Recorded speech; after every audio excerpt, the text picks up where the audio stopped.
My head by the end of this game was absolutely red hot. And listen, I like talking about Barcelona in this manner, like, oh, I'm blaming Getafe and whatever, the referee or whatever, but I despise anti-football. And yes, Barca should be blamed. You should blame Lewandowski today for, once again, not doing anything. Listen, Lewandowski would be good, in the games that are bigger games where teams don't play park the bus.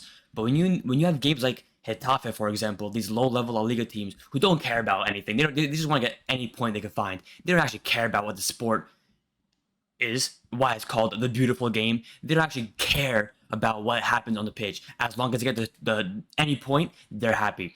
Lewandowski can't do it against those teams. He has no mobility and he cannot operate in tight spaces anymore. Maybe he used to be able to do it 10 years ago, not anymore.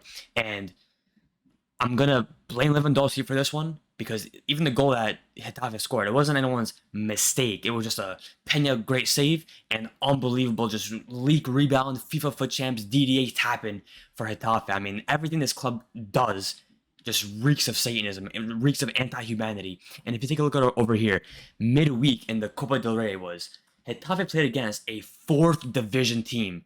Not first, not second, not third, fourth division. Barely even qualify as professional footballers. And what they do in that game, they won 1-0 with an early goal, and they had 16% possession and 2 red cards. Look at the manager, Bordalas. Bordalas is on the Mount Rushmore of the worst humans to ever exist. No joke. You have Mount Rushmore, 4 figures there, carved into rock, and he is one of them.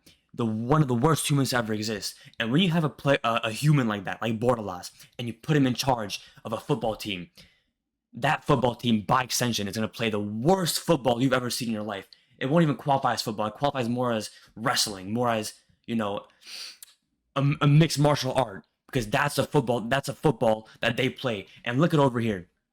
We go to the stats. When's the last time Getafe had more than 28% possession? You can't even fathom it.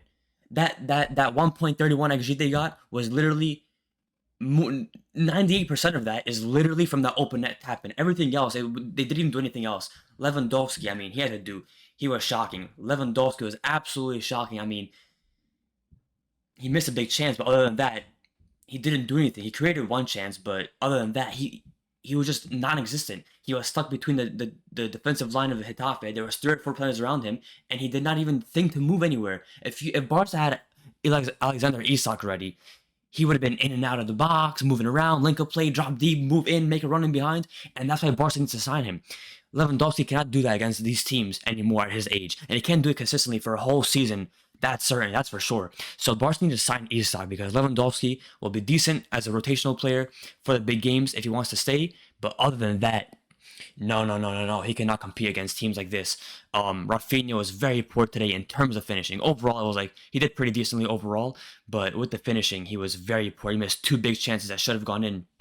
But in general, the overall scheme of Barcelona's season is they've been let down by poor finishing.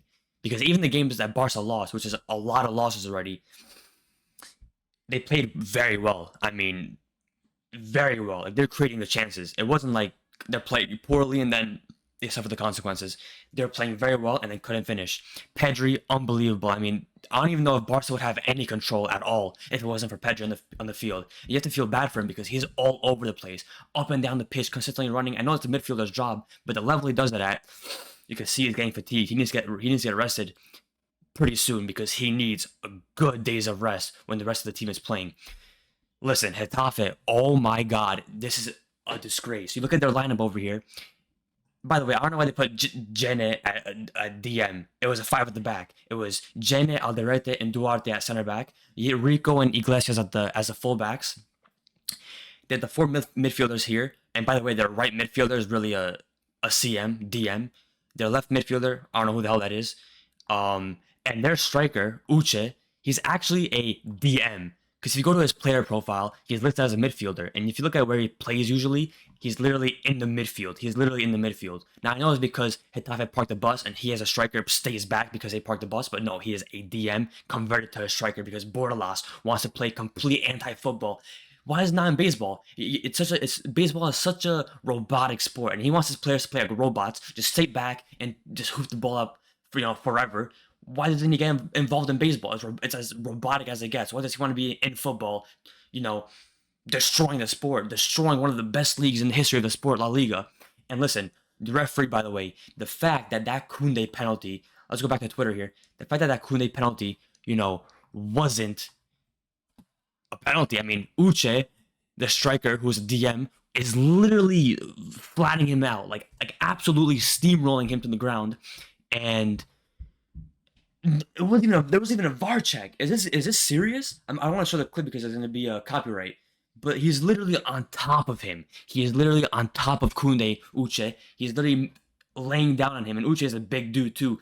The ball right here is literally falling to Koundé. It's falling to Koundé, and Uche is doing absolutely nothing that regards the ball. He's just completely taking Koundé out of the game, giving him no chance. Look at him; he's literally on top of him as he's falling, and the referee didn't even care. The referee, we all know he's bought and sold by Tebas. We all know he's bought and sold by Florentino Perez. He didn't care. As long as Barca didn't get a penalty in this game that was almost always going to be a ridiculous game for Barcelona in terms of the way things unfolded, he was happy. The referee doesn't care. He got the paycheck. He got the wired money from Florentino Perez or Tebas or whoever orchestrated this, and that was that. Listen, this is the biggest rant I've ever done because my head was steaming hot at the end of this game. And as I've gotten older watching Barcelona, I've tried and I have gotten less angry at results. But I've always been anti football. You talk about the loss to Chelsea in 2012 in the UCL semifinal. That was anti football. I despise that because that win was not deserved.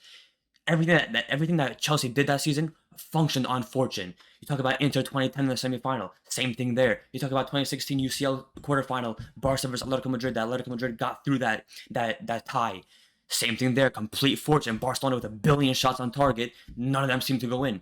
And when you have anti-football like this, but it being played by Getafe in this manner, Getafe doesn't just play anti-football. They play with complete no regard for football. The sport and what the sport stands for isn't registered in their heads. They do not care about it anymore. They all sit back and they hoop the ball up as far as possible, and they keep doing that consistently for 90 minutes every single game. They do not care. Bordalas, I mean, he's 60 years old. He doesn't have a wrinkle on his face or a gray hair, and that you have to start questioning: is he a Satanist? When you have things like this, very very visible.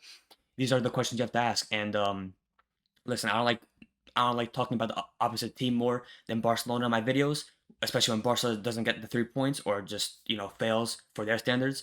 But this was absolutely shocking. Getafe has been doing this for years on end now against every opponent, and when I see anti-football at this level, I despise it. And it wasn't just park the bus. They were diving. I mean, they were all acting like they're getting hit in the face via punches. All the players were diving. You had their player Ismail, he got subbed on, and he was celebrating every clearance out for a corner for Barcelona like he won the league. I mean, Getafe has been 15th place for 17 years now, and they're celebrating it like they've won anything. Listen, it's shameful. I don't support Barcelona because they're a good team that wins trophies or have won trophies historically. I've supported Barcelona because of the way they've played the sport. They played the sport with a positive outlook on it. You have Getafe with the most negative outlook in the sport's history. I don't rock with that. Listen, this is it. This is a big rant session. It wasn't really a match review. It was a rant session on this game, and I think it's warranted for this game because it was absolutely disgraceful what everybody saw. And Barca play UCL next. Hopefully, it's going to clean our eyes a little bit.